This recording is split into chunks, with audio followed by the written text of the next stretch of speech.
Hi hello नमस्ते. स्वाती सांडबोर या YouTube चॅनलवर तुम्हा सगळ्यांचं अगदी मनापासून स्वागत करते.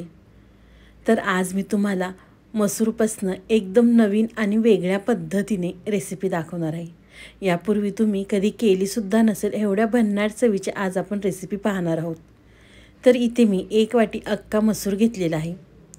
तर आपल्याला अख्खा मसूर घेतल्यानंतर स्वच्छ 2 पाण्याने धुवून घ्यायचा आहे. मसूर पाण्यामध्ये घातल्यानंतर जरा हाताने चोळून घ्यायचं आहे. कडधान्यांवर पावडर वगैरे असते त्यामुळे आपल्याला स्वच्छ धुवून घ्यायचे आहेत. तर इथे पाहू शकता तुम्ही केवढं पांढरं पाणी आलेलं आहे आपण चोळून घेतल्यानंतर. तर इथे मी 2 पाण्याने स्वच्छ मसूर धुवून घेतलेला आहे. त्यानंतर एका साईडला इथे मी कुकर गरम करून घेतलेला आहे. कुकरमध्ये आपल्याला गरजेनुसार तेल घालायचं. तोपर्यंत तुम्ही माझ्या चॅनलवर नवीन आला असेल तर प्लीज माझ्या चॅनलला एक सबस्क्राईब नक्कीच करा. तर गरजेनुसार तेल घातल्यानंतर आपल्याला अर्धा चमचा मोहरी, अर्धा चमचा जिरे घालायचे आहेत. जिरे मोहरी तेलामध्ये छान आपल्याला तडतडून घ्यायचे आहे. जिरे मोहरी तडतडल्यानंतर आपल्याला भरपूर टेचलेला लसूण घालायचा आहे. लसूण घातल्यानंतर इथे मी 2 लाल मिरच्या घातलेल्या आहेत. लसूण आणि मिरच्या छान तडतडल्या की आपल्याला भरपूर कढीपत्ता घालायचा आहे.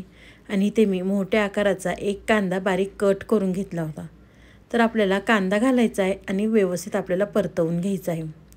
लसूण भरपूर घातला की ह्या भाजीला अगदी छान अशी चव येते.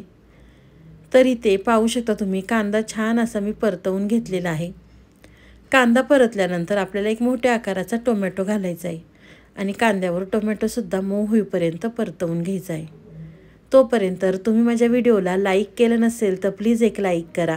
साईडचं बेल आयकॉनसुद्धा प्रेस करा म्हणजे तुम्हाला माझे असे नवनवीन व्हिडिओ पाहायला मिळतील.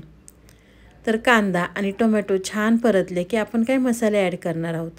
तर इथे मी अर्धा चमचा बेडगी मिरची पावडर, अर्धा चमचा आपल्याला धना पावडर घालायची आहे, अर्धा चमचा मिरची पावडर घालायची आहे आणि 1 चमचा आपल्याला कांदा लसूण मसाला घालायचा आहे.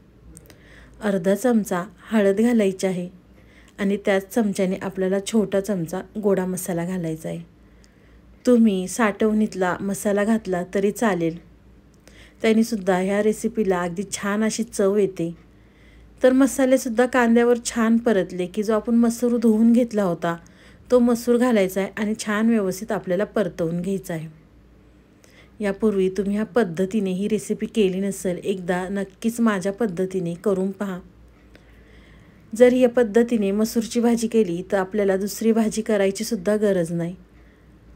तर इथे पाहू शकता छान असा मी मसूर कांद्यावर परतवून घेतलेला आहे. रंगसुद्धा खूप सुंदर दिसतोय पाहू शकता तुम्ही इथे. तर व्यवस्थित परतला की आपल्याला पाणी घालायचं आहे. इथे मी एक तांब्या भरून पाणी घातलेलं आहे. पाणी घातलं की व्यवस्थित मिक्स करायचं आणि त्यामध्ये आपल्याला चवीनुसार मीठ घालायचं आहे. तर इथे मी चवीनुसार मीठ घालते. मीठ घातलं की व्यवस्थित मिक्स करायचं आणि आपल्याला झाकण लावण्याच्या 3 शिट्ट्या घ्यायच्या आहेत. 2 शिट्ट्या आपल्याला मोठ्या गॅसवर घ्यायच्या आहेत. त्यानंतर आपल्याला 1 शिट्टी बारीक गॅस करून घ्यायच्या आहेत. तर इथे पाहू शकता तुम्ही कुकरच्या 3 शिट्ट्या झाल्यानंतर कुकर इथे मी थंड करून घेतलेला आहे.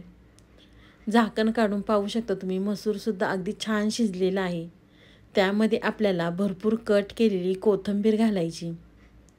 तुम्ही ही मसूरची भाजी भाकरीसोबत किंवा भातासोबत चपातीसंगसुद्धा खाऊ शकता. एवढी भन्नाट चवीची मसूरची भाजी होते.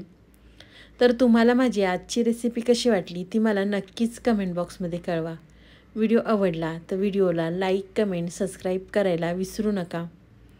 तुम्ही माझा व्हिडिओ कोणत्या शहरातनं किंवा कोणत्या गावातनं पाहता ते मला नक्कीच कमेंट बॉक्समध्ये कळवा.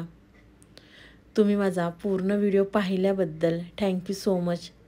तर चला पुन्हा भेटूया असाच एक नवीन व्हिडिओ घेऊन. तोपर्यंत बाय.